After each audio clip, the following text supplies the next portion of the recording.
Welcome viewer, I am Murugan S.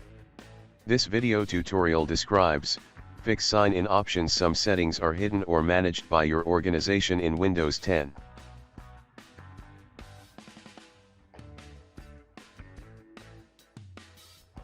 Type regedit in Windows search bar. Right-click Run as administrator. Click Yes to continue. Copy path from description and paste it, press Enter key. Open value.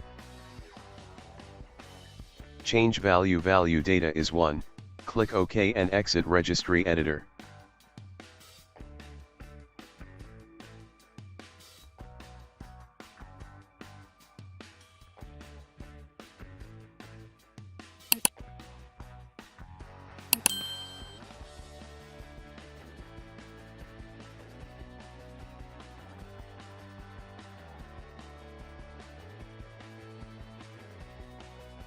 I hope this video tutorial helps to you. Please like, share and don't forget to subscribe my channel. Thank you very much. See you next video.